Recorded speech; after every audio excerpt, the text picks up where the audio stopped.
Assalamualaikum warahmatullahi wabarakatuh. Halo anak-anakku yang soleh dan solehah. Bagaimana kabarnya hari ini? Mudah-mudahan sehat semuanya ya. Alhamdulillah. Baik anak-anak, sebelum kita mulai pembelajaran, terlebih dahulu kita berdoa. Before we start our lesson today, let's pray together. Pray begins. Sikap berdoa. Bismillahirrahmanirrahim. Amin. Baik anak-anak, supaya hari ini kita lebih siap dan lebih semangat, kita akan bernyanyi bersama. Nah, dalam hitungan ketiga kita mulai. 1, 2, 3. Ayo semua kita harus bisa. Hari ini kita belajar tematik. Ayo semua kita harus bisa. Hari ini kita belajar tematik. Beri tepuk tangan untuk kita semua. Nah, bagaimana anak-anak? Tentunya hari ini lebih siap dan lebih semangat ya. Oke anak-anak, kita hari ini akan belajar tematik, yaitu tentang Sumpah Pemuda. Yang kedua tentang perjuangan Bung Tomo. Yang ketiga tentang mengatasi berbagai ancaman. Yang keempat tentang letak geografis. Yang kelima tentang lagu tangga nada mayor dan minor. Nah, sekarang anak-anak menyiapkan alat tulisnya, kemudian menyiapkan bukunya. Lalu kalau sudah, simak materi berikut ini ya. Halo anak-anakku yang soleh dan solehah. Hari ini kita akan belajar tematik, yaitu tentang peristiwa Sumpah Pemuda, perjuangan Bung Tomo, dan letak geografis di Indonesia. Tema 5, subtema 1. Nah, apakah anak-anak sudah pernah mendengar peristiwa Sumpah Pemuda? Sumpah Pemuda menumbuhkan semangat sebagai tonggak utama dalam sejarah pergerakan kemerdekaan Indonesia. Sumpah Pemuda merupakan sebuah keputusan yang dihasilkan pada Kongres Pemuda II yang diselenggarakan pada 27 sampai 28 Oktober 1928. Kongres 1 dilaksanakan pada hari Sabtu 27 Oktober 1928 di Gedung Katolik Jongenlingen, Bonn. Ada 5 faktor yang dapat memperkuat persatuan Indonesia, yaitu sejarah, bahasa, hukum adat, pendidikan, serta kemauan. Istilah Sumpah Pemuda diberikan setelah Kongres merumuskan cita-cita bangsa Indonesia. Rumusan teks Sumpah Pemuda ditulis oleh Muhammad Yamin. Nah, kita lihat teks Sumpah Pemuda berikut ini ya anak-anak.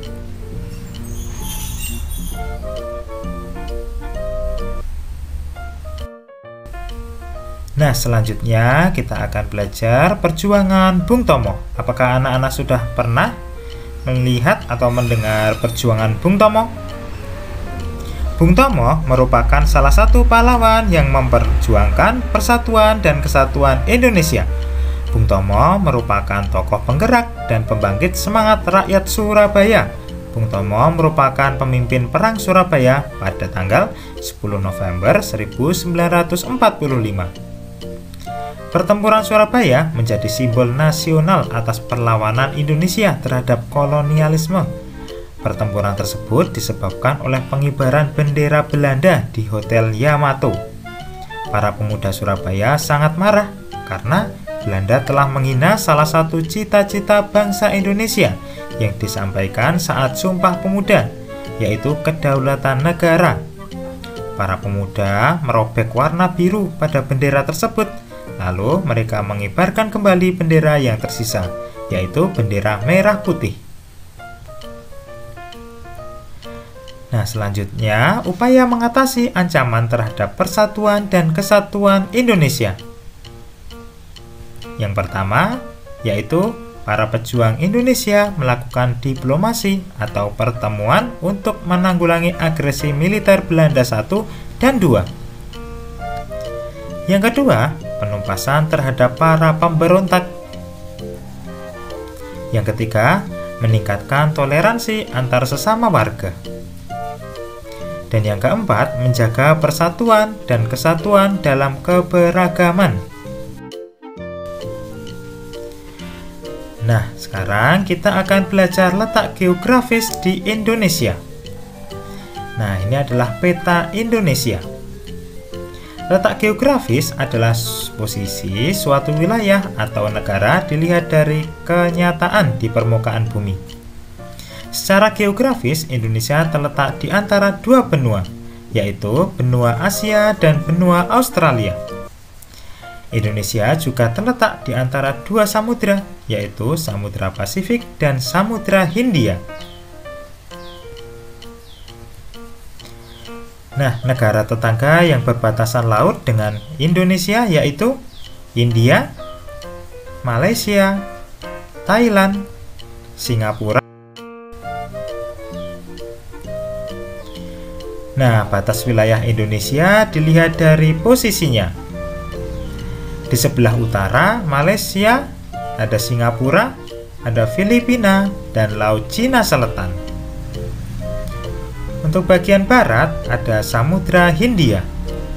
Di bagian selatan ada Timur Leste, Australia, dan Samudra Hindia. Di sebelah timur ada Papua New Guinea dan Samudra Pasifik. Nah, sekarang kita lihat peta wilayah kedaulatan nasional Republik Indonesia. Seperti ini ya, anak-anak.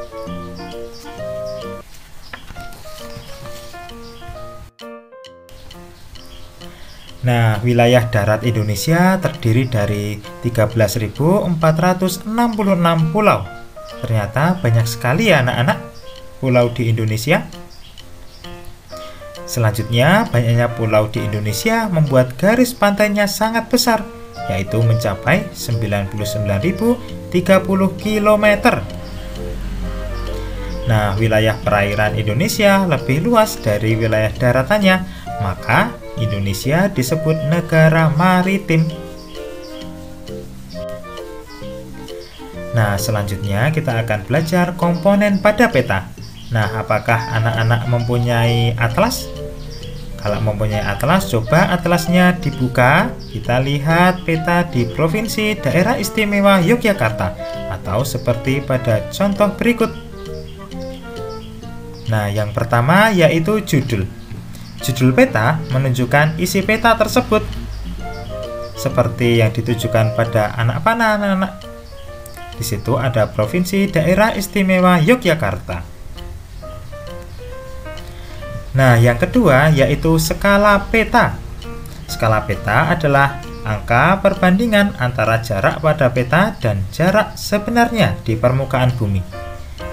Contohnya ada di anak panah berikut ini, anak-anak. Yang ketiga adalah simbol. Simbol pada peta terdiri atas simbol garis, titik, dan area. Masing-masing simbol memiliki ciri-ciri yang khusus. Nah, dalam contohnya seperti yang ditunjukkan pada anak panah berikut ini, anak-anak. Selanjutnya adalah garis astronomis. Nah, garis astronomis yaitu atau garis lintang dan garis bujur, garis mendatar pada peta yang membagi bumi menjadi bagian utara dan selatan disebut garis lintang. Garis menurun pada peta yang membagi bumi menjadi bagian barat dan timur disebut garis bujur. Garis lintang dan garis bujur menunjukkan posisi astronomis. Nah, dalam contoh seperti ini anak-anak, seperti yang ditunjukkan dalam anak panah.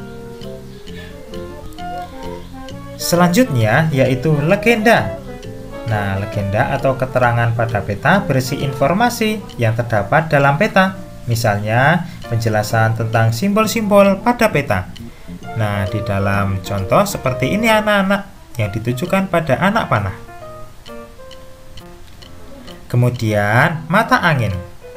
Nah, mata angin digunakan untuk menentukan arah. Biasanya arah mata angin pada peta menunjukkan ke arah utara. Nah, contohnya seperti yang ditujukan pada anak panah. Selanjutnya, kita akan belajar tangga nada mayor dan minor.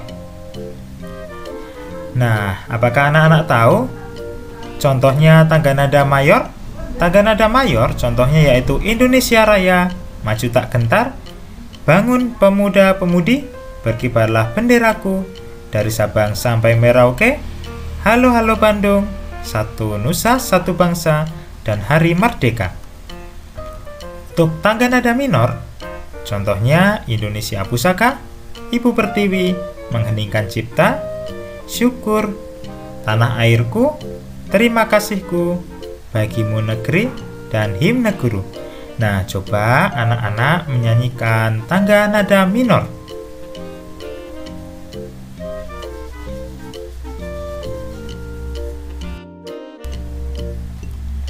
Nah, selanjutnya anak-anak akan mengerjakan worksheet yang ada di website e-learning Teladan.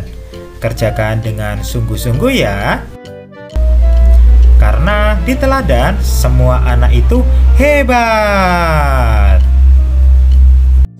Nah, bagaimana anak-anak? Materi pada hari ini mudah bukan? Hari ini kita belajar tentang apa? Yang pertama, kita belajar tentang Sumpah Pemuda. Kedua, kita belajar tentang perjuangan Bung Tomo. Ketiga, kita belajar mengatasi berbagai ancaman.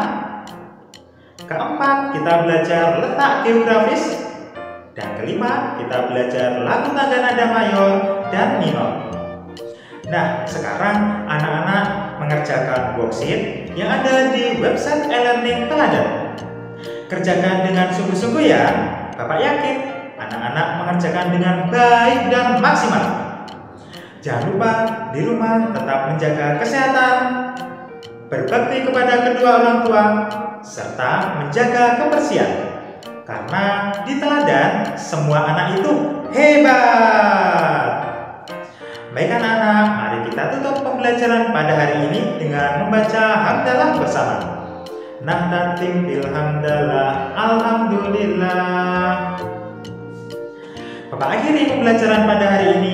Apabila ada salah kata, mohon maaf.